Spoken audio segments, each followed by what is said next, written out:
it drill. I'm independent, I don't need no deal. I'm jaws on the beat, I got flow that kills. Do my ting with a few G's, Lauren Hill. What's up guys, it's Unders. In today's video, I'm gonna look at 3 of the Waves plugins that I pretty much always use on vocals. Now, I really wanted to dive into how I use each of these plugins and some of the feature sets and things that we can do with them. And I wanted you to be able to achieve a full vocal mix really using these 3 plugins as well. So they cover a variety of different features, but can get you from start to finish. Also, if you want to save an extra 10% on any of your Waves plugins, even on the sale prices, check out the link in the description. Now, this is a long video today, so there'll also be some timestamps. I'll link those in the description and the comments so you can skip to the section that you're looking for or will find the most useful. Guys, let's get into the video.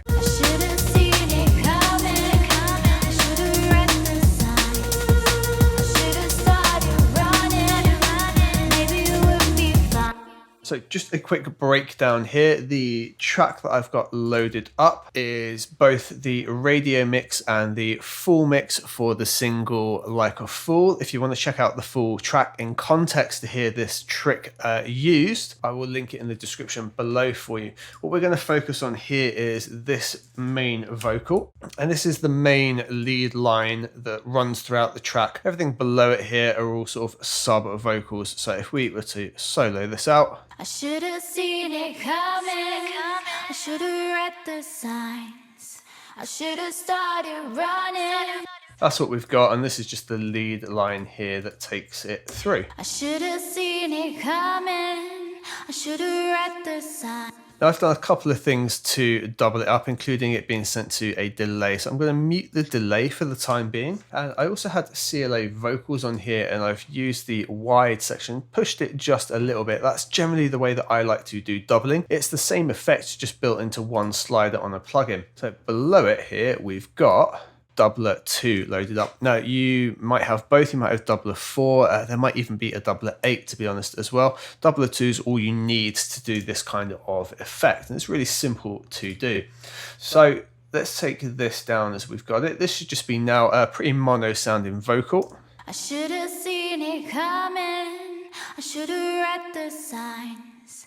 I'll even take off the reverb there so it's super dry. I should have seen it coming. I should have read the signs.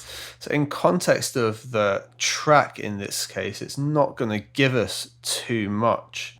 If we were to bass in there, get some of the drum breaks in. I should have seen it coming. I should have read the signs. I should have started running. Right, it's pretty dead center and pretty dry, right? It doesn't give much of a stereo feel. It doesn't give that feeling of like being enveloped by the vocal. That's where the doubler trick comes in. So if we load up doubler and switch it on here, instantly we got a different feel. I should have seen it coming. I should have read the signs. I should have started running. Maybe you would be fine. I'm falling for the same trick, like it doesn't. Cool. It's no louder. It's just changed the balance, and it's effectively got copies sitting on the left and right. The way we can do that in doubler is quite simple. If we have a look at this little interface window on the left, we've got these 2 dots, and these are our 2 other points of where copy of the audio is going to be. So if we were to put them dead center and really low down, I should have seen it coming. I should have read. Right, we've got almost the same thing we had initially, right? If we bring them dead center and nice and high up like so. I should have seen it coming. I should have read the sign. Cool, now we've got layered really different copies of it. We can then push those respectively to the left and right, adjusting for balance and level. I should have seen it coming. I should have read the signs. I should have. And that gives us that pushed out effect there. Now, the reason that works is we're making use of the stereo field to its maximum. It's like having 2 copies of it panned hard left and right. Now these work in conjunction with effectively this little grid here. This allows us to adjust the pitch and the feel of where that vocal is going to sit. When you perform a vocal twice, you never get it exactly the same as it was previously, and that's how you get a really nice layering effect. This plays on that effect by moving it slightly in and out of pitch. So having slightly too out of pitched versions gives us that nice wide stereo feel. Our ears don't perceive it as all being the same version, which is why when we have it dead center, it sounds really phasey and not quite right. I should have seen it coming. I should have. But if we send it only to the right ear and only to the left ear, our mind just picks it up as it being a really wide sound. I should have seen it coming. I should have read the sign. For a vocal, it tends to need to be really subtle. You see these are very, very close in where they're sitting. If we were to move this even slightly up here, it's not going to sound right. I should have seen it coming.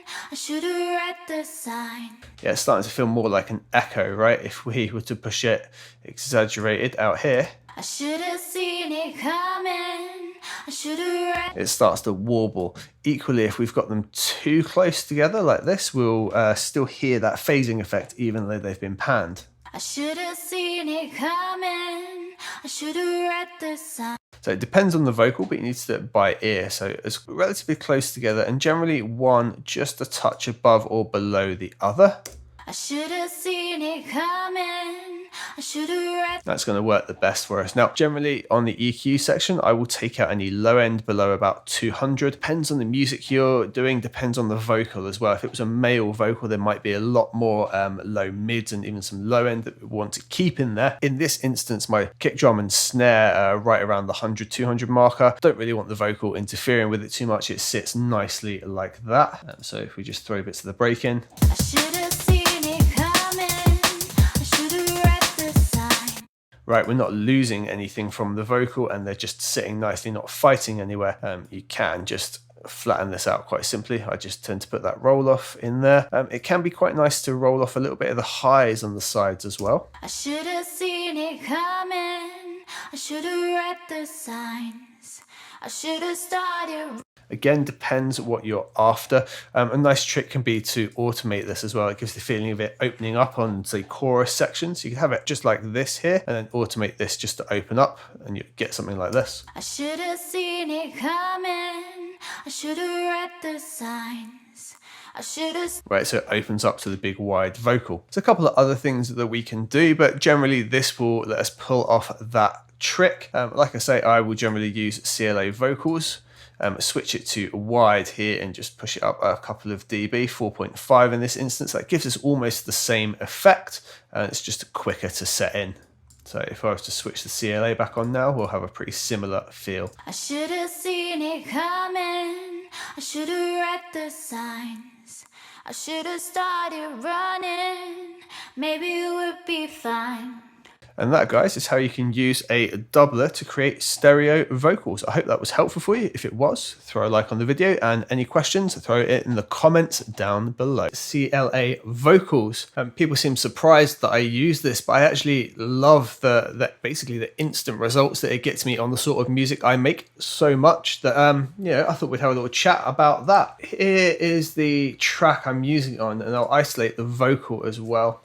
Hold up, don't get lost in the sauce. Jedi mind tricks, don't get lost in the force. Hungry for the money, free course meal. I send my name for the bill, and I'ma pay that, always keep it real. I'm independent, I don't need no deal. I'm jaws on the beat, I got a flow that kills. Do my ting with a few G's, Lauryn Hill. Hold up, don't get lost in the sauce. And just on its own, it's just this section here. Hold up, don't get lost in the sauce. Jedi mind tricks, don't get lost in the force. Hungry for the money, free course meal. I send my name for the bill, and I'ma pay that, always keep it real. I'm independent.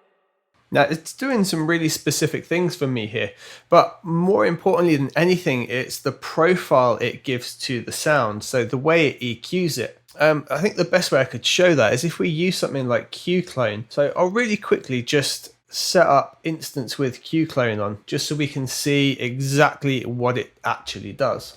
If you have a look at Q-Clone, this should be flat. If I disable CLA vocals, so it just goes flat there, which, that's a clean signal. It's flat because nothing's actually processing.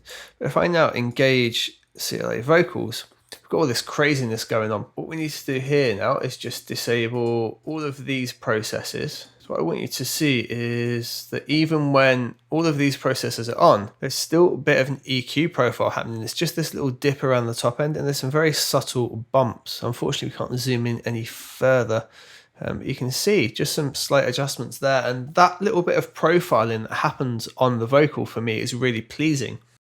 As well, it seems to really roll off the high and low and just box a vocal out straight away, even with nothing there being introduced. So it is affecting the signal, and the more you push it, the more pronounced that change becomes.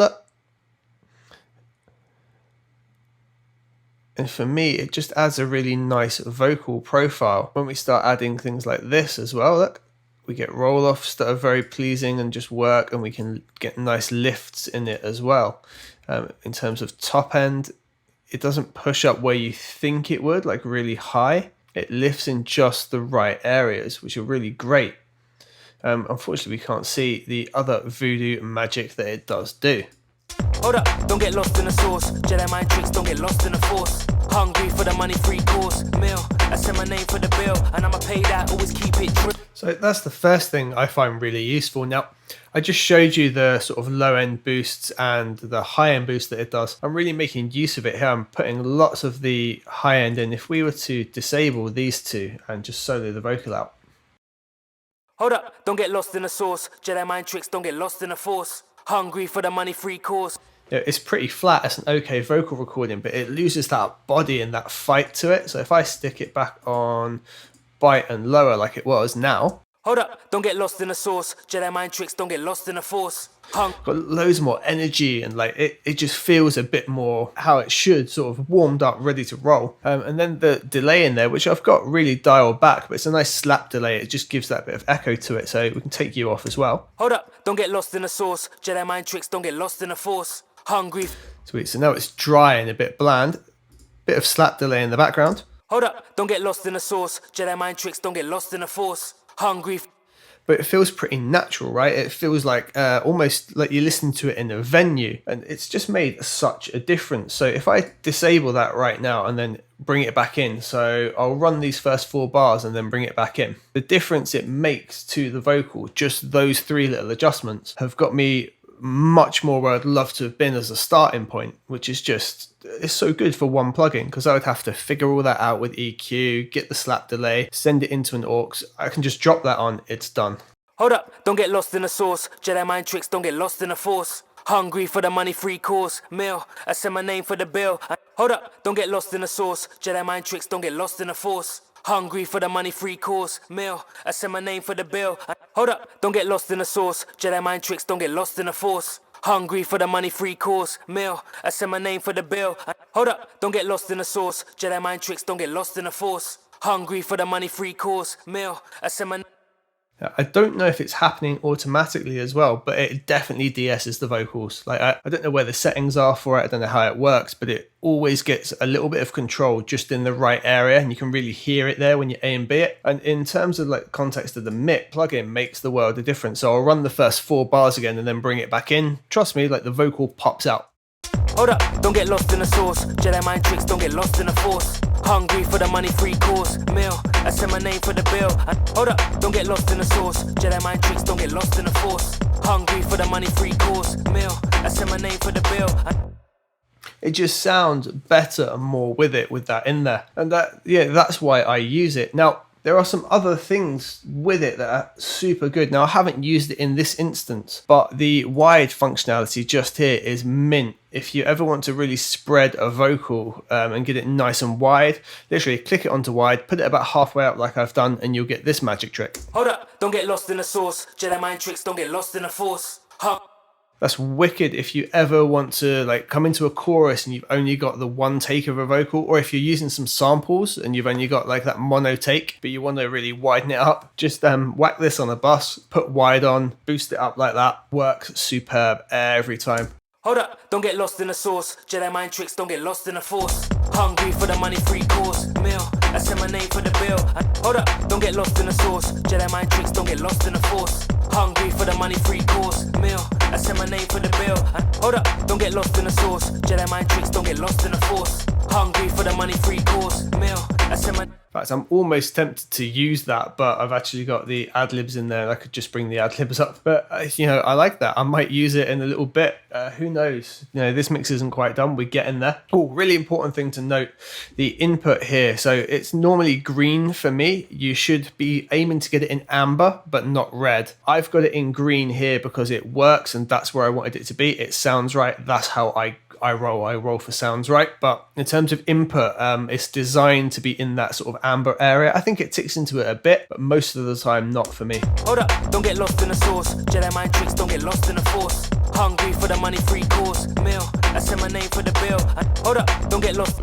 Sweet, so that's CLA vocals. That's why I use it. That's why I love it. And don't tell everyone about that wide trick because then everyone will buy it and I don't want that. It's between you and me. I'll see you guys on the next one.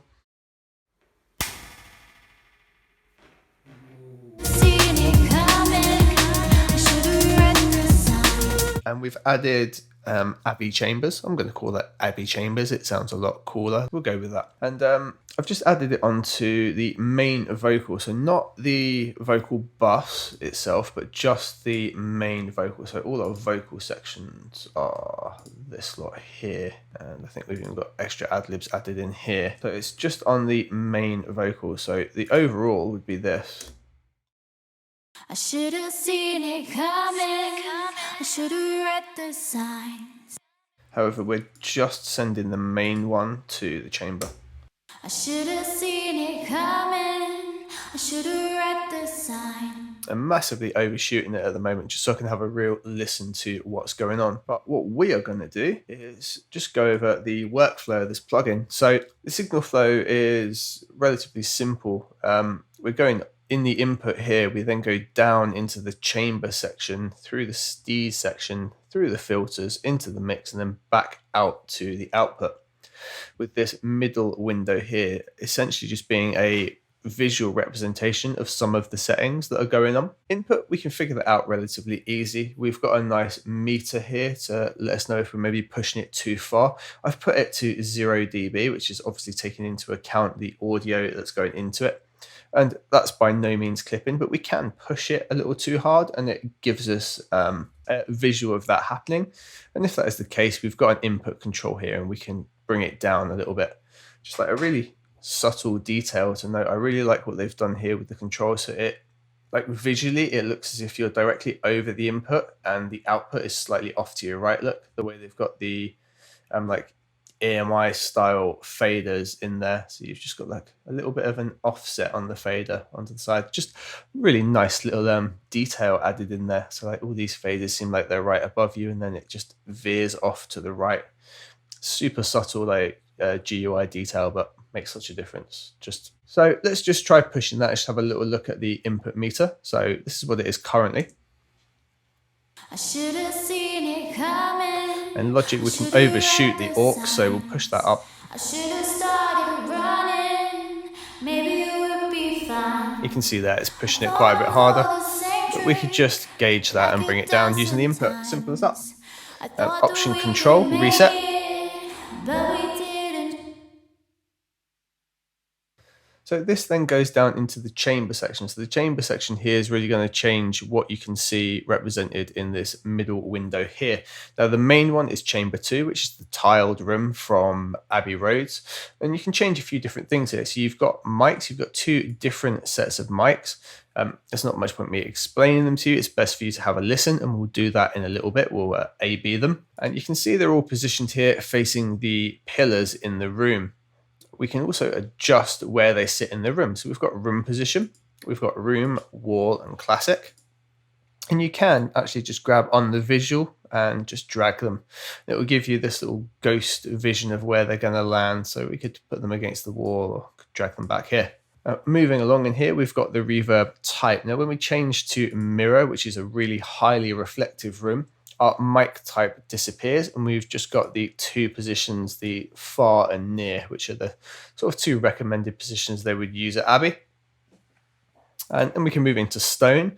Stone is like, again, a medium room, but a lot darker. So stone is quite reflective, but it also dampens a lot of range. So it works a lot like diffusers.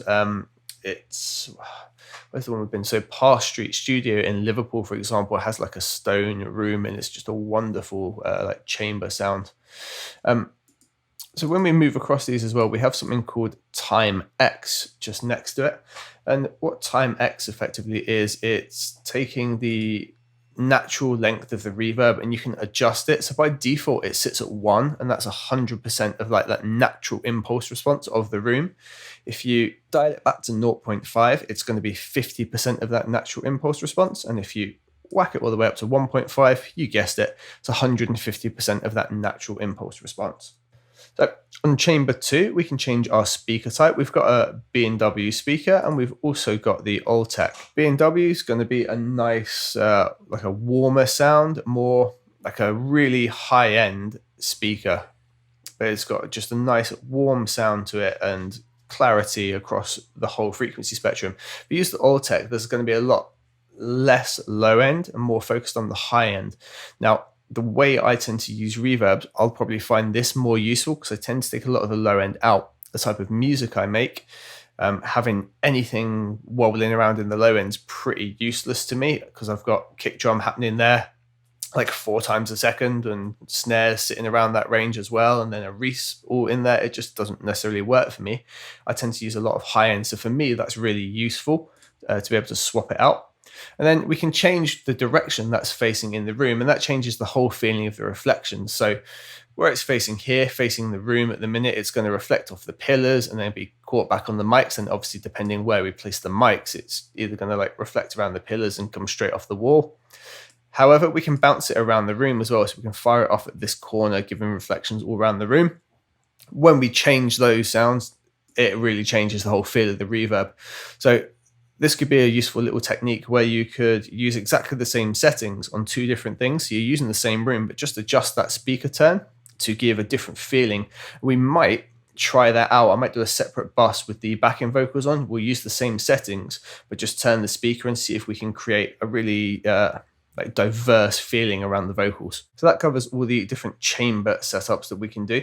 We then move down into Steed. And notice it's STEED. Now, Steed stands for stereo, tape, echo, echo, delay. And that's based on the type of delay / reverb that this system uses. It's developed back in the 60s, I think, probably again during the Beatles recording era, because that seems to be when everything was really established in terms of this like clever production theory.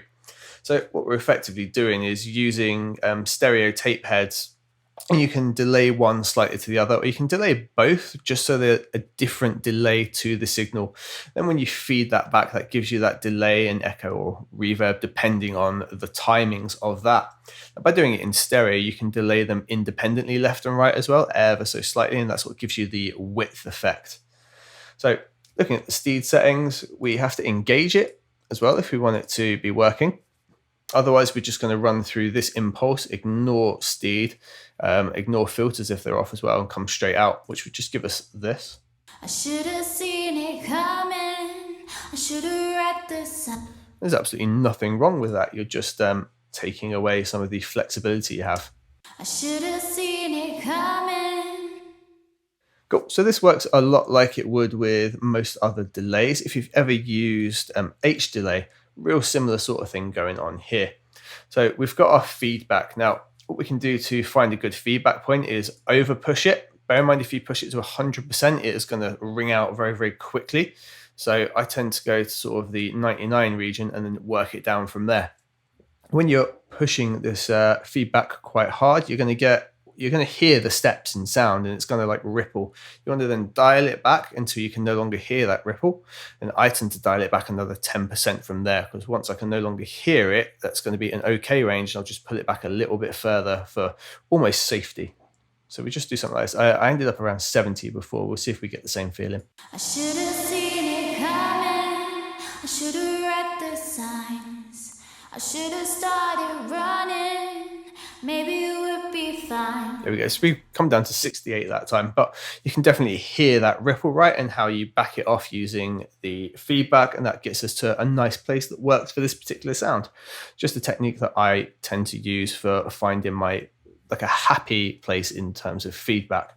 Now the delay at the bottom is going to be the two separate tape heads, and you can delay those out.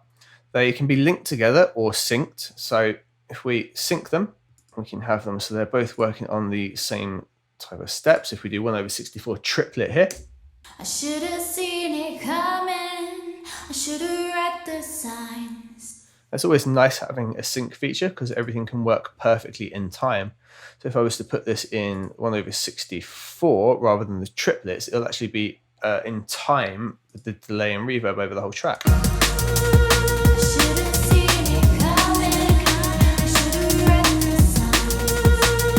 Which is cool and most definitely useful. However, if we want to do some cool stereo effecting, let's make sure link is off and make sure sync is off. And if we both go to like around a similar region-ish, even though there's a good chunk of difference there, we're going to get a much wider stereo effect. I should have seen it coming. I should have read the signs. And that's just making use of the Hass effect, where you've got two slightly different sounds and your brain perceives them as being much further apart, even though it's coming to you from the same place. Just a really great little trick that you can make use of because it's stereo tape delay.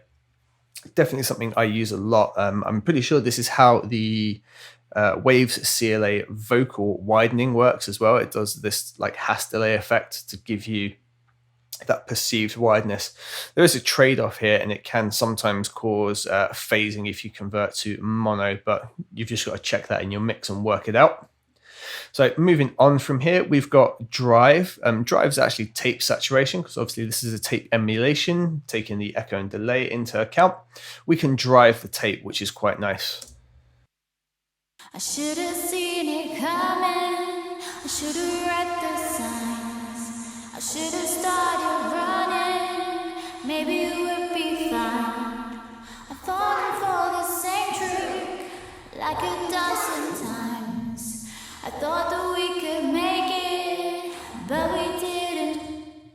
Sweet. So let's just listen to what the chamber's doing now, because it's pretty wild once we've distorted and modulated that. I should have seen it coming. I should have read the signs. I should have started running. Maybe it would be fine. So once it was soloed there, I was getting a lot more of the ringing, so I've just backed it off to about 45. I should have seen it coming. I should have read the signs. I should have started running. Maybe it would be fine. So distorting just the reverb section there is just the delay section there, sorry, is a nice little touch just to add some extra thickness in. I should have seen it coming. I should have read the signs. And what a vast difference when you take it off. Running. Maybe it would be fine. I thought.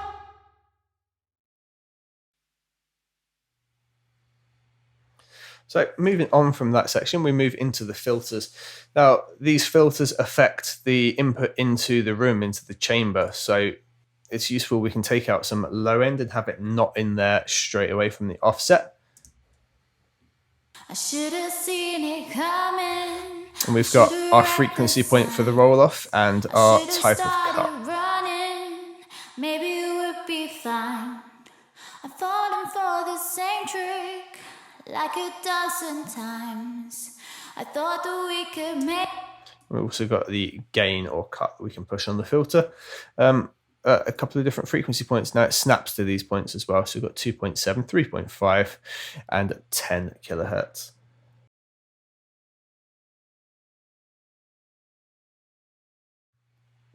Moving on to mix, we've got our standard wet dry mix, but we've also got the reverb separated out. I should have seen it coming. I should have read the signs.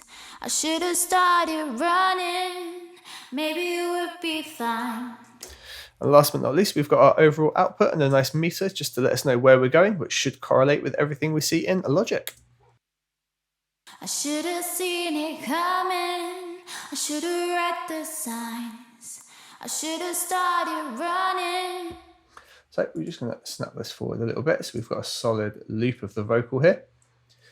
And what we're going to do now is just make some adjustments in terms of the chamber, just so we can hear the difference. So I'm going to turn off steed, turn off the filters, and we're just going to go through those different mic placements and the different room positions. I should have seen it coming. I should have read the signs. I should have started running. Maybe it would be fine. I've fallen for the same trick like a dozen times. I thought that we could make it, but we didn't. I should have seen it coming. I should have read the signs. I should have started running. Maybe it would be fine. I've fallen for the same trick like a dozen times. I thought that we could.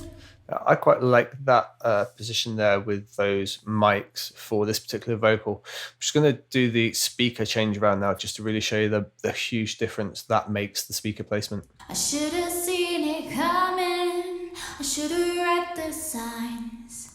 I should have started running. Right, completely different texture now. Maybe it would be fine. I've fallen for the same trick like a dozen times. I thought that we could make it, but we didn't. I should have seen it coming. I should have read the signs. Now we're just going to have a listen to the other rooms. The mirror room is really, really bright.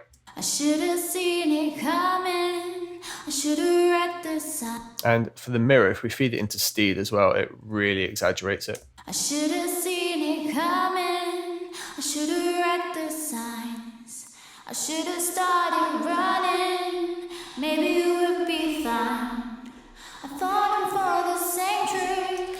So I really quite like feeding that into steed with that extra drive we've got there. It takes the real high end on the vocal and gives it like that sort of that 50s ribbon mic distortion feel. I should have seen it coming. I should have read the signs. I should have started running. Just have a little listen to Stone. Stone's a lot darker. This is quite a high-end vocal. It's a little bit harder to perceive. I should have seen it coming. I should have read the signs. I should have started running. Maybe it would be fine. I've fallen for the same trick like a dozen times. I thought that we could make it, but we didn't. I should have seen it coming. Now, I'm just going to start on chamber. I'm going to leave all the settings the same, and I'll just go through chamber, mirror, stone, and then backwards. I should have seen it coming. I should have read the signs. I should have started running. Maybe it would be fine. I've fallen for the same trick like a dozen times. I thought that we could make it, but we didn't. I should have seen it coming. I should have read the signs. I should have started running. Maybe it would be fine. I've fallen for the same trick like a dozen times. I thought that we could make it, but we didn't. I should have seen it coming. I should have read the signs. I should have started running. Cool. So what I'm going to do now is actually just try and mix it so that I really like it. And then I'm going to try that speaker adjustment on the backing vocals and see if we can blend those two together. So from what I was listening to, I think I'm going to use mirror, be a bit harsh with it, and then dial it back on the bus. I should have seen it coming. I should have read the signs. I should have started running. Maybe it would be fine. Falling for the same trick like a dozen times. I thought that we could make it, but we didn't. I should have seen it coming. I should have read the signs. I should have started running. Maybe it would be fine. I've fallen for the same trick like a dozen times. I thought that we could make it, but we didn't. I should have seen it coming. I should have read the signs. I should have started running. Maybe it would be fine.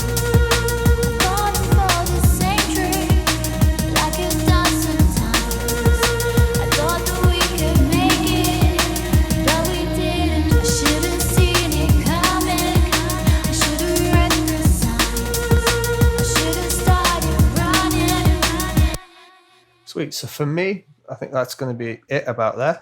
I should have seen it coming. I should have read the signs. I quite like that. What we're going to do is just save that. What we're going to do now is take all the other vocal layers.